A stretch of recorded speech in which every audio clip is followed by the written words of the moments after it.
میں خود نہیں گیا تھا، چچا نے مجھے بلایا تھا۔ وہ اپنی تمام شرائط پر شرمندہ تھا۔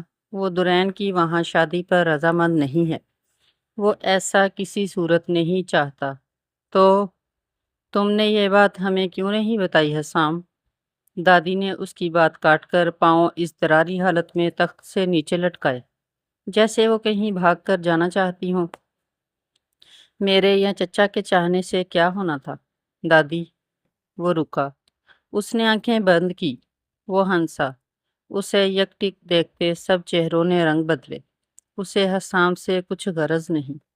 اس نے مجھے ٹھکرا دیا۔ اسے صرف خاندان کی نسل پیاری ہے۔ اسے پنوں کی پرواہ ہے۔ اسے صرف اپنے خاندان کی پڑی ہوئی ہے۔ سو ہر کوئی بے فکر ہو جائے، اب کوئی تماشا نہیں لگے گا۔ وہ رکا کہ اس کے نزدیک اس خالص آوارہ کی کوئی حیثیت ہے نہ اہمیت۔ اس نے سر کو ہلکا سا جھٹکا، پھر وہ ہنسا۔ وہاں موجود ہر نفس ایک گہری تکلیف میں مبتلا ہوا۔ وہ رکا کس بات پر تھا؟ وہ تڑپا کس بات پر تھا؟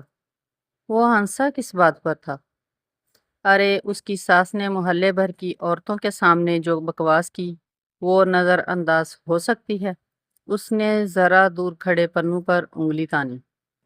میں جا کے پوچھوں تو کہ اس نے کس گمان میں ہماری بچی کو لاوارث سمجھا؟ توبہ توبہ۔ پنو نے کان چھوتی ماں کو سٹپٹا کے دیکھا۔ کوئی بھی بات کرتے ہوئے اس کی ساس کا دل کہاں دہلتا تھا؟ وہ یہ حقیقت خوب جانتا تھا، مگر اس وقت شاہد سے بات کرتے پنو کا دل بری طرح ڈولا کہ اس کی ماں کی تیز آواز دوسرے چوک تک سنائی دے رہی ہوگی۔ میں تم سے بعد میں بات کرتا ہوں۔ اس نے مارے بکھلاہٹ کے کال کاٹے بنا فون چارپائی پر پھینکا۔ وہ یہ نہیں جانتا تھا کہ دوسرا فریق ابھی لائن پر موجود تھا، جو گھر کے پورچ میں کھڑا مجسم سماعت بن چکا تھا۔ نور نے چارپائی پر پڑی چادر اٹھائی تو درین بوکھلا کے اس کی طرف آئی۔ آپ خالہ سکینہ کے مزاج سے واقف تو ہیں، اور پھر یہ وقت بات بڑھانے کا نہیں ہے چچی۔ اس نے نور کے ہاتھ سے چادر لیتے ہوئے ایک نرم سی التجا کی۔ شاہد نے سانس روک کے نگاہ جھکائی، جیسے وہ اس کے سامنے کھڑی ہو۔ وہ کیسے کہہ سکتی ہے کہ درین کا اس دنیا میں کوئی نہیں ہے؟ یہ بات میرا دل چیر رہی ہے درین۔ نور نے جذبز ہوتے پنو پر قاتل نگاہ ڈالی، جس کی وجہ سے انہیں یہ رشتہ داریاں گانٹھنی پڑی تھی۔ یہ بھی تو ہو سکتا ہے کہ خالہ سکینہ نے یہ بات اور رنگ میں کی ہو اور آپ کو بتانے والی نے اور رنگ چڑھا دیا ہو۔ وہ اکھڑے سے لہجے میں بولا اور خام خواہ دائیں بائیں دیکھا، جانتا تھا کہ جھوٹ بول رہا ہے۔ پنو سچ کہہ رہا ہے چچی۔ درین نے پنو کو ترچھی نظر سے دیکھتے ہوئے نور کا ہاتھ تھاما۔ اور آپ بھی اپنے ذہن سے وہموں کو نکال دیں۔ میری شادی جس سے ہو رہی ہے وہ بہت اچھا انسان ہے۔ اوف! شاہد کے پاؤں پر جیسے بھیڑ نے کاٹا۔ وہ میری زندگی میں کبھی کچھ غلط نہیں ہونے دے گا، مجھے اس پر یقین ہے۔ وہ نور کا ہاتھ دبا کے مسکرائی۔ دوسری طرف سانس روک کے کھڑے شاہد کو اس کے پر یقین مسکراتے لہجے نے کیسے کیسے نہ خاک کیا تھا۔ ابا میاں اور خان میں جس قدر محبت تھی، اب کوئی اس کا یقین کر سکتا ہے؟ نہ اندازہ لگا سکتا ہے۔ امان نے فوٹو البم بند کرتے ہوئے سائڈ پر رکھا۔ انہوں نے چند الجھے سے سانس لیے۔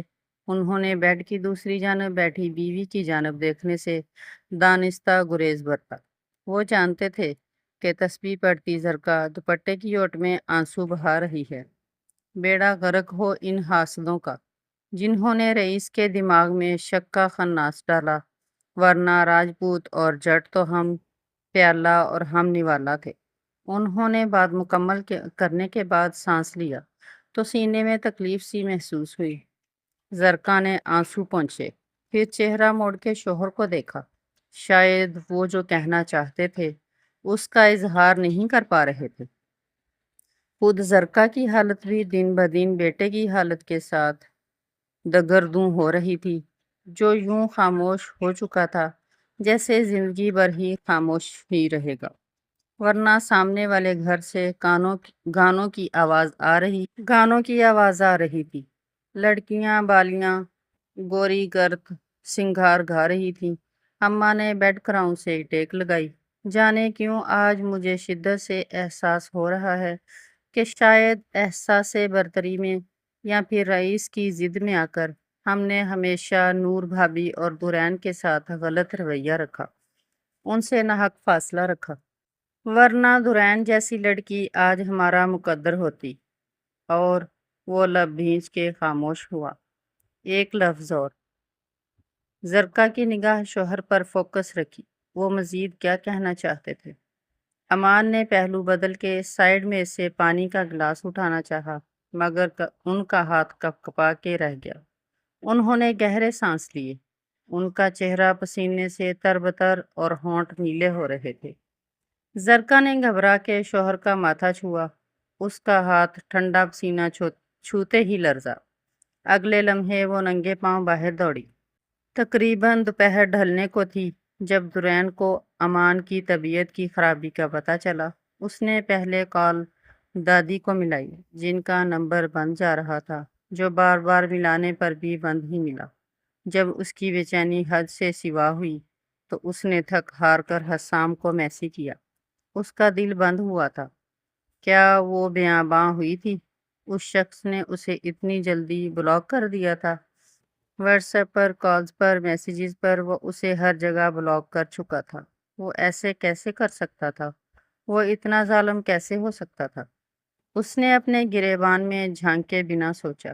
وہ کتنی ہی دیر جلے پیر کی بلی کی طرح بے جواز گھومتی رہی اور گھر کے کام کاج نمٹاتی نور اسے نابینا کی طرح بس محسوس کرتی رہی۔ اس کے اندر اتنا شور تھا کہ وہ اکیلی بھی ایک ہنگامہ برپا کر سکتی تھی، ایک بھگدڑ مچا سکتی تھی۔ پنو نے کمرے سے باہر آتے ہی صحن میں نگاہ دوڑائی۔ اسے سامنے کے منظر نے حیران کیا۔ اس کی ماں چادر لپیٹے کہیں جانے کو تیار تھی اور دورین بھی برآمدے میں اپنا دوپٹہ استری کر رہی تھی۔ آج رات اس گھر میں مہندی کا فنکشن تھا اور اس وقت گھر میں ہو کا عالم تھا۔ لوگوں کے گھروں میں شادیاں ہوتی ہیں تو گھر میں کان پڑی آواز سنائی نہیں دیتی، اور اس گھر میں محسوس ہوتا ہے کہ یہ شادی والا گھر ہے۔ پنو نے دیواروں کو گھورتے ہوئے شربت کا خالی جگ میز پر پٹکا۔ آج کل عروسی کمرے میں رنگ روغن ہو رہا تھا۔ اس کی بات دل کو لگنے والی تھی۔ جو استری کے نیچے سے دوپٹہ کھینچتی دورین کے دل پر پتھر کی طرح لگی۔ اس نے استری بند کی، مگر تب تک چچی پنو کے قریب آ چکی تھی۔ کیوں نہیں لگ رہا بھائی؟ ابھی تک تو دورین نے ٹی وی پر اچھلتے کودتے گانے فل آواز میں لگائے رکھے ہیں۔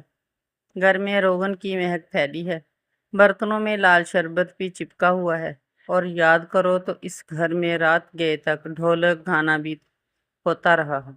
نور بھنا کے اور ہاتھ جھلا جھلا کے بول رہی تھی۔